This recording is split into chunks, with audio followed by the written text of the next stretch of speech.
교통 안전에 대해서 경고하는 말들을 보면 이 부정적인 말들이 대부분입니다. 무단횡단하지 마십시오. 졸음운전하지 마십시오. 음주운전하지 마십시오. 과속하지 마십시오. 유턴하지 마십시오. 빨간불에 건너지 마십시오.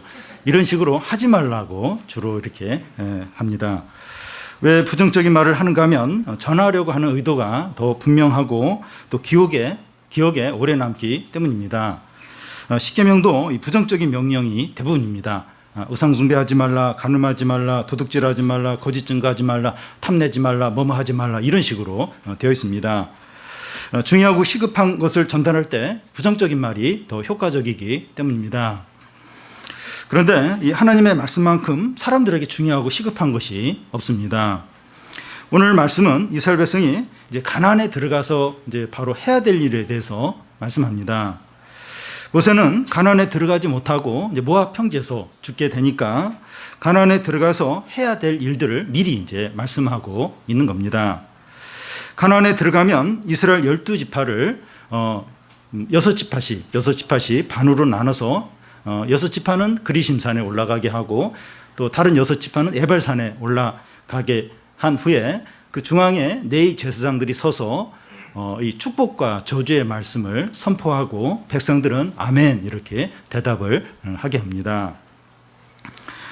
이 네 제사장들이 선포하는 이 저주와 이 축복의 이 말씀이 오늘 말씀과 28장에 나와 있는데 오늘은 지금 이 시간에는 그 12개의 저주의 말씀만 살펴보겠습니다. 먼저 네 제사장들이 이 저주와 축복의 말씀을 선포할 때 그때 배경이 어떠했느냐 하는 겁니다. 12절부터 14절까지 보면 너희가 요단을 건넌 후에 시므온과 레위와 유다와 이사갈과 요셉과 베냐민은 백성을 축복하기 위하여 그리심산에 서고 루벤과 gad과 아셀과 스불론과 답과 납달리는 저주하기 위하여 에발산에 서고 네 사람들은 큰 소리로 이스라엘 모든 사람들에게 말하여 이르기를. 가나안에 들어가면 대표적인 두 산이 높은 산이 있는데 이 그리심산과 에발산입니다. 두 산은 서로 이렇게 마주보고 있어요.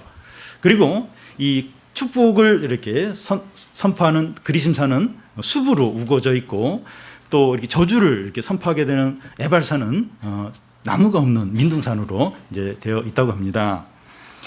이스라엘 12지파를 둘로 나뉘어서 축복을 위해서 6지파는 그리심산에 또 저주를 위해서 6지파는 에발산에 이제 올라가게 합니다.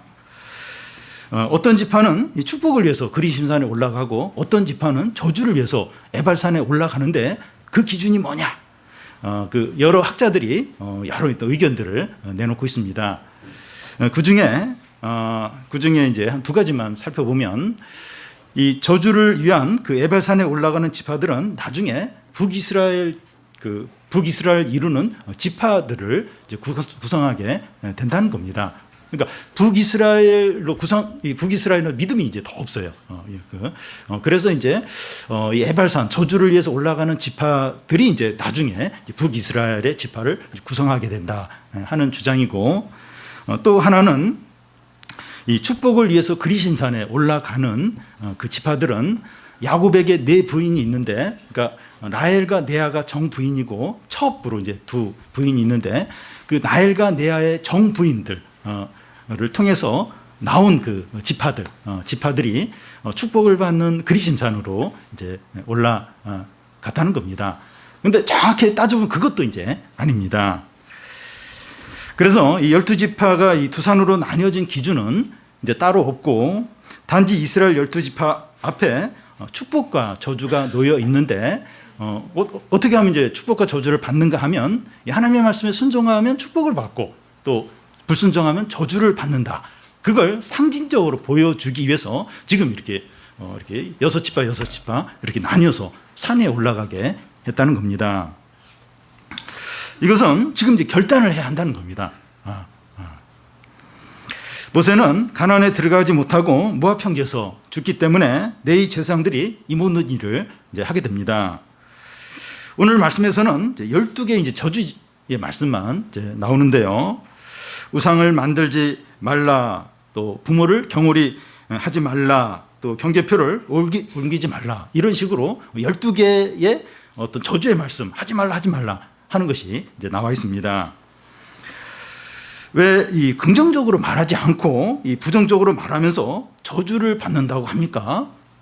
왜 보면 우리 방금 읽었지만 하지 말라 하지 말라 긍정적으로 이렇게 말을 해도 되는데 왜 이렇게 저주의 말씀 하지 말라 이렇게 그 저주의 말씀을 하면서 저주를 받는다 이렇게 하는 이유가 뭘까요? 사람들은 이 부정적인 것을 행할 가능성이 많기 때문입니다. 사람들은 하지 말라고 하면 더 하려고 합니다.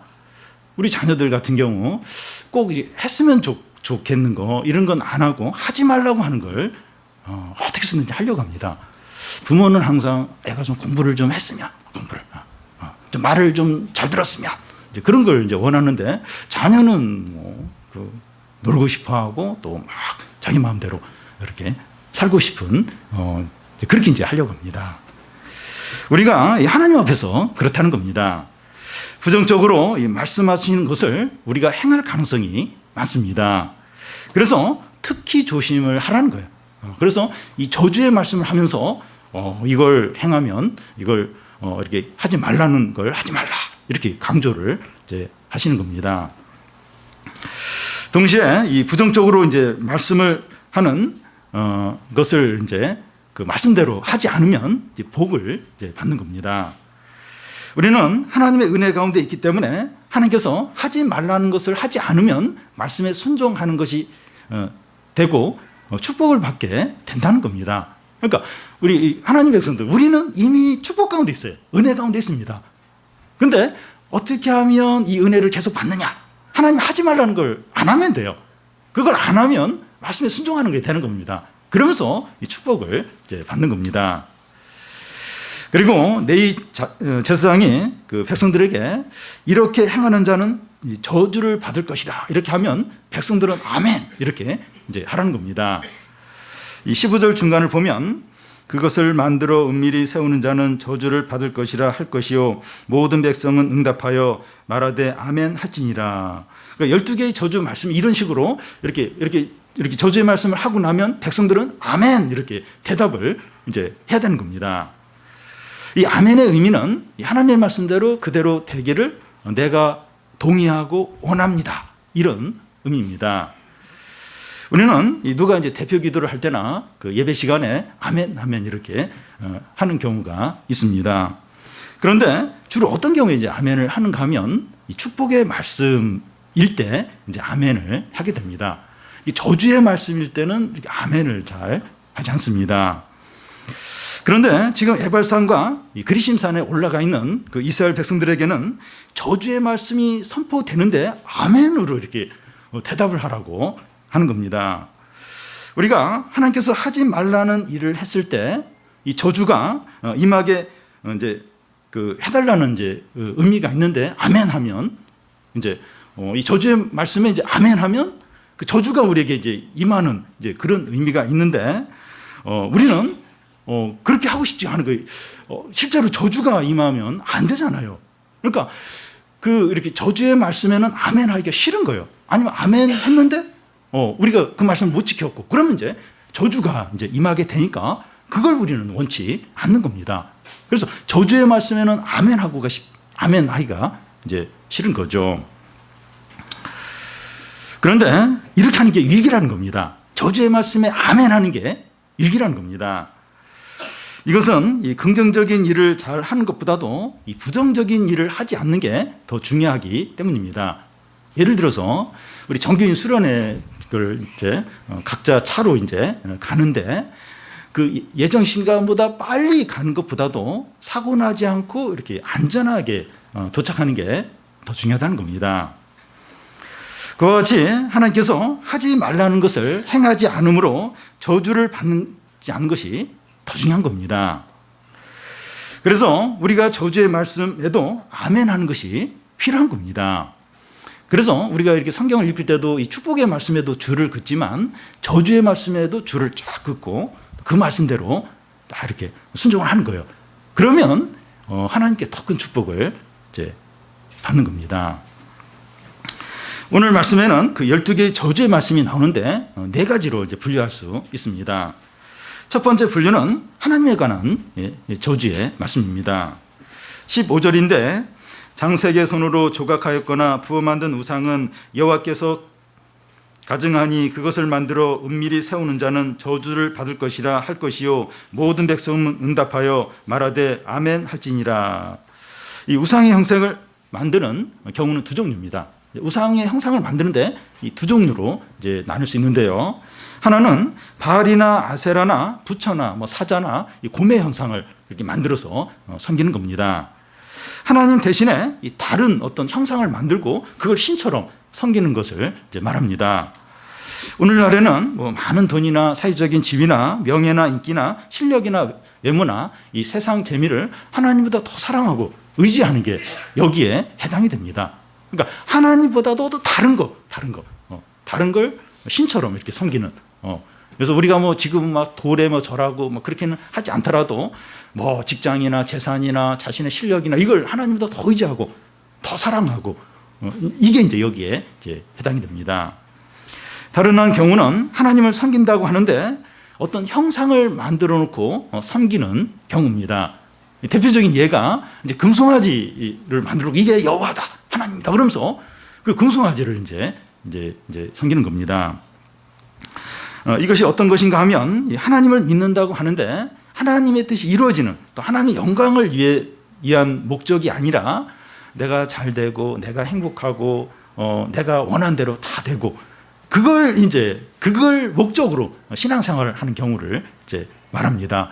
그러니까 하나님을 섬긴다고 하는데 실제로는 금송아지를 섬기는 거예요. 자신의 욕망과 자신의 어떤 야망을 이제 섬기고 그걸 목적으로 이제 신앙생활하는 게 여기에 해당이 됩니다. 앞의 경우와 이 두 경우 다 이제 우상숭배죠. 우상숭배는 다 자기를 위한 겁니다. 자신의 욕심을 위한 거예요. 그래서 탐심은 곧 우상숭배니라 하는 겁니다. 우상숭배를 하면 저주를 받는다는 거예요. 이 말씀에 대해서도 백성들은 아멘 이렇게 대답을 이제 해야 합니다. 두 번째 부류는 이제 부모에 대한 겁니다. 16절을 보면 그의 부모를 경홀히 여기는 자는 저주를 받을 것이라 할 것이요 모든 백성은 아멘 할지니라. 여러분 요즘 자녀는 상전이에요. 집에 부모가 있고 자녀가 있는데 누가 상전이냐? 자녀가 상전입니다. 지금 부모 세대가 어렸을 때는 자기 부모에게 할 수 없는 행동들을 요즘 자녀 세대는 하고 있습니다. 아무렇지도 않게 하고 있어요. 그러니까 한 번씩 우리 부모 세대는 옛날 생각이 내가 어렸을 때는 어떻게 저런 말과 저런 행동을 할 수 있을까? 우리 자녀 세대는 아무렇지도 않게 지금 이제 하고 있습니다. 부모가 이 자녀를 체벌하면 경찰에 신고해서 부모를 잡아가게 하는 그런 시대입니다.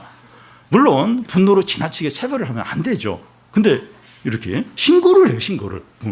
학교에서도 이제 선생님이 체벌을 하면 신고를 해서 경찰이 옵니다. 우리 선생님 나 때린다고. 물론 이제 지나친 체벌이라는 건 안 되죠.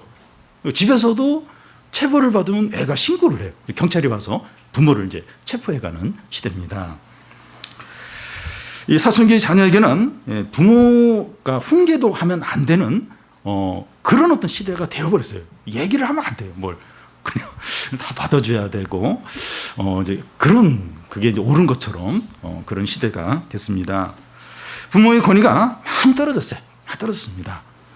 그럼에도 불구하고 부모의 권위나 신앙적인 권면을 무시하는 그런 자녀들은 저주를 받는다는 겁니다. 이 말씀에 대해서도 자녀들은 아멘으로 이제 대답을 이제 해야 합니다. 세 번째 부류는 사회 정의에 대한 겁니다.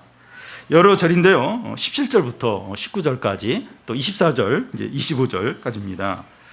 그 17절을 먼저 보면 그의 이웃의 경계표를 옮기는 자는 저주를 받을 것이다 하는데 그 당시에 이 땅의 경계선을 돌로 표시를 했습니다. 그 돌이 경계표인데 이 경계표를 함부로 옮기지 말라는 겁니다. 경계표를 옮기는 것은 다른 사람의 땅을 강제로 빼앗는 것을 의미합니다. 우리 사회도 보면 힘을 가진 자가 약한 자들의 것을 빼앗는 경우가 많습니다. 이 대기업의 예를 들면 학교에서 4,000원짜리 급식을 그것까지 이제 다 이제 대기업에서 손을 뻗어서 그것까지 이제 차지하려고 하는 겁니다. 돈이 되는 건 무엇이든지 다 하려고 해요.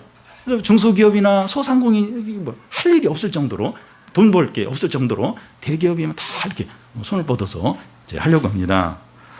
이 대기업만 나쁘다는 것이 아니라 힘을 가진 자가 자기보다 이렇게 약한 자들 걸 빼앗는 겁니다. 근데 이 약한 자와 강한 자는 상대적인 개념이에요. 그래서 어디나 그게 다 있어요. 뭐 회사나 직장이나 뭐 사무실 안이나 어디든지. 예.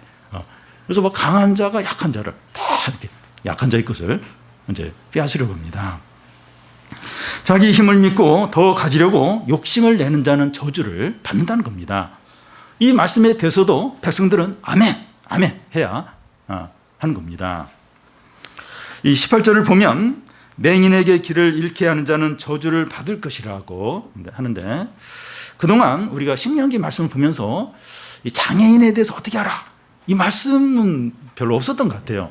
그래서 왜 장애인에 대한 말씀 없을까? 이제 그런 생각을 이제 할 수 있는데, 오늘 이제 장애인에 대한 말씀이 있습니다. 여러분, 장애인은 10%가 선천적이고 90%가 후천적이라는 겁니다.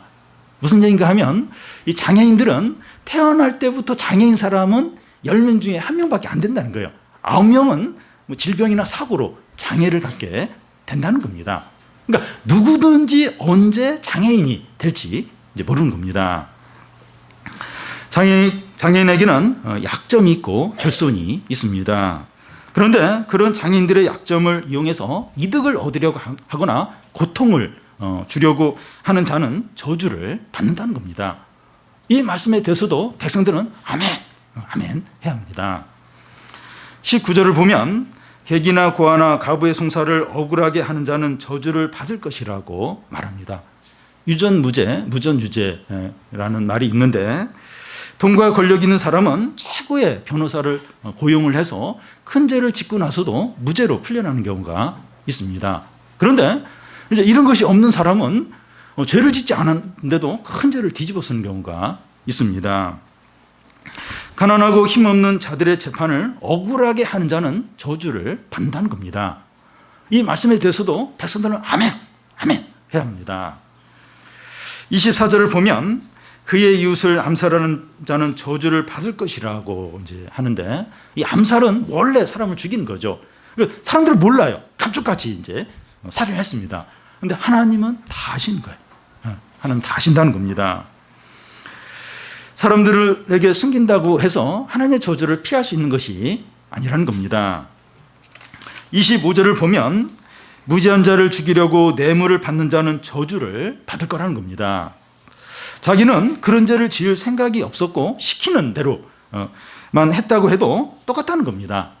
악한 일에 동참을 하거나 뇌물을 받지 말라는 겁니다. 수입은 자꾸 쓸 때는 많아요. 그래서 뇌물이 유혹이 됩니다. 돈이 많고 뭐 그러면 뭐 뇌물이 별로 이제 유혹이 안 될 수 있는데, 돈이 없어요. 쓸 데가 많아요. 뇌물이 들어오는 거예요. 이 유혹이 돼요, 유혹이. 근데 뇌물을 받지 말라는 겁니다. 뇌물을 받는 자는 저주를 받는다는 겁니다. 이 말씀에 대해서도 백성들은 아멘, 아멘 해야 합니다. 마지막 네 번째 부류는 성적인 죄들에 대한 겁니다.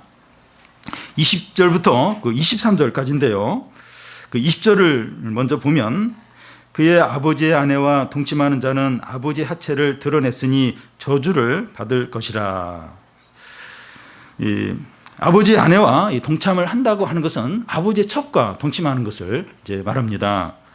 야곱의 아들 중에 루벤이 아버지의 첩 중에서 한 사람과 동침을 이렇게 하는 일이 있었습니다. 21절을 보면 짐승과 규합하는 모든 자는 저주를 받을 것이라고 합니다. 가난한 사람들이 이런 짓을 했는데, 이 자기들이 이제 섬기는 그 신으로 섬기는 짐승과 이제 교합을 함으로 신과 어떤 교통하는 이제 그런 어떤 의식으로 많이 했습니다. 그런데 오늘날에도 이런 짓이 행해지고 있습니다.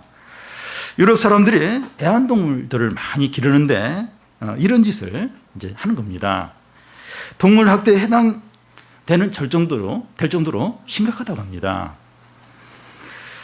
22장에 보면 22절에 보면 그의 자매 곧 그의 아버지의 딸이나 어머니의 딸과 동침하는 자는 저주를 받을 것이라고 합니다. 배달은 형제와 자매끼리 동침을 하지 말라는 겁니다. 이 다윗의 아들 중에 암논이 이 이복 여동생 다말을 강제로 범하는 일이 있었습니다. 23절을 보면 장무와 동침하는 자는 저주를 받을 것이라고 합니다. 우리가 이제 방금 살펴본 이런 부끄러운 죄들이 실제로 일어날 수 있을까? 할 수 있는데 이 가나안 사람들이 이렇게 행했습니다. 가나안 사람들이 이제 망한 이유가 이제 그 우상숭배에도 있지만 이런 아주 음란한 타락한 성 문제 때문에 이 성적인 죄 때문에 망한 겁니다. 모세가 이런 죄들을 이야기하면서 이 저주를 받는다는 말씀을 하는 이유는 이스라엘 백성들도 가나안 땅에 들어가서 가나안 사람들을 이렇게 본받아서 영향을 받아서 이런 죄를 지을 가능성이 있기 때문입니다. 우리나라는 미국과 유럽부터 문란한 이 성문화를 영향을 받고 있는데요. 외국에서는 이 동성애를 지지하고 동성애 결혼을 동성의 어떤 결혼을 합법화하는 그런 어떤 분위기. 미국에서도 이미 여러 주가 이 동성애는 물론이고 동성애 결혼을 합법화하는 그런 주들이 점점 늘어나고 있습니다. 한국도 이제 차별금지법이 지금 이렇게 통과가 되려고 하고 있어요. 법 조항 막 바꾸면서. 근데 그 차별금지법의 조항 중에 어떤 성의 기호에 대한 그것도 이제 차별을 하면 안 된다. 그런 조항이 지금 이제 들어가려고 하는데 이제 그러면 이제 이 법적으로 이제 동성애자를 보호하고 또 지지하고 더 나아가서 동성 결혼을 합법화하는 그런 데까지 아마 나아가게 될 것 같아요. 지금 조금 시간은 걸리겠지만 거기까지 갈 가능성이 많습니다. 사람들 안에 어떤 생각이 있는가 하면 이 동성애를 지지해야 세련되고 인권을 존중하는 거고 진보이고 시대를 앞서가는 것으로 여긴다는 겁니다. 타락한 가나안의 성문화인데 좋게 여기면서 따라가려고 한다는 겁니다. 그러니까 지금 대세가 그런데 다 이렇게 뭔가 유명한 사람들, 정치인들이 다 그걸 지지하는데 그걸 막 반대하고 그건 죄다 이러면 시대에 뒤떨어지고 세련되지 못하고 인권을 존중하지 않는 거고 이런 어떤 이렇게 취급을 받는다는 겁니다. 그러니까 대학생들 학교에서나 또 뭐 수업 시간이나 또 이렇게 어떤 좀 교양 있는 사람들의 어떤 모임에서 동성애는 죄다, 하나님이 진노하시다 이러면 왕따 당해. 한순간에 왕따 당하고 아주 싸늘한 어떤 그런 눈총을 이제 받게 되고 여러 가지 어떤 무시를 당하는 대우를 당하게 된다는 겁니다. 이 타락한 이 가나안의 성문화인데 그걸 좋게 여기고 따라간다는 겁니다. 스마트폰이 이런 일을 돕고 있습니다. 동성애나 타락한 온갖 성문화가 이 스마트폰을 통해서 우리에게 다가오고 있습니다. 보는 것이 무슨 문제가 있어 할 수 있는데 예수님은 여자를 보고 음욕을 품는 자마다 이미 간음했다고 했습니다. 행동까지 가지 않더라도 보는 것만으로도 음행에 해당한다는 겁니다. 12개의 저주의 말씀 중에서 4개가 성적인 죄에 대한 저주의 말씀입니다. 우리가 방금 읽은 12개 중에서 4개가 이 성적인 죄에 대한 저주의 말씀이었습니다. 성적인 죄는 그만큼 우리에게 큰 유혹이 되고 빠지기가 쉽다는 겁니다. 믿는 사람들도 예외가 아니라는 거예요. 이게 성적인 이 죄, 이건 큰 유혹이 돼. 빠지기가 너무나도 쉬운 겁니다. 요한계시록에 보면 하나님 나라에 들어가지 못하는 죄의 목록이 나오는데 그 중에 하나가 음행입니다. 성적인 죄를 짓는 자는 저주를 받는다는 거예요. 이 말씀에 대해서 백성들도 아멘! 이로 이제 대답을 해야 합니다. 네, 이 백성들에게 12개의 이 저주의 말씀을 종합해서 결론적으로 다시 이제 묻습니다. 26절을 우리 같이 한번 읽어보겠습니다. 이 율법의 말씀을 실행하지 아니하는 자는 저주를 받을 것이라 할 것이요 모든 백성은 아멘 할지니라. 12개의 저주의 말씀과 28장에 나오는 그 말씀과 신명기 전체에 대한 말씀에 대해서 말씀을 행하라는 거예요. 그렇지 않으면 저주를 받는다는 겁니다. 저주와 이 축복은 우리의 실력이나 재산이나 성적이나 성공 여부에 달려 있는 것이 아니라 말씀을 행하는 여부에 달려 있다는 겁니다. 이 말씀을 행하면 하나님의 축복을 이제 받는 겁니다. 뭐 우리의 어떤 능력이나 어떤 뭐 다른 것에 달려 있는 것이 아니라 이 말씀, 하나님의 말씀을 행하면 하나님의 축복이 있는 겁니다. 그러나 여러분, 우리 앞에 축복과 저주가 놓여 있습니다. 이스라엘 백성들이 가나안 땅에 들어가서 6지파는 그리심산에, 6지파는 에발산에, 그래서 네 제사장들이 이 말씀을 선포하면서 이제 아멘 이렇게 대답하도록 했는데, 오늘 우리 앞에도 이 축복과 저주가 놓여 있습니다. 제가 여러분에게 묻겠습니다.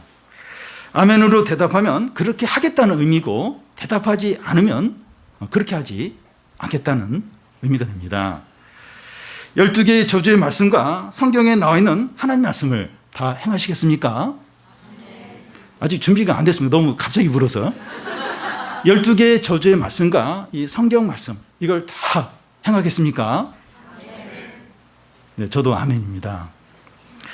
만약에 우리가 이 말씀대로 살지 않으면 우리가 아멘한 대로 저주가 임하게 됩니다.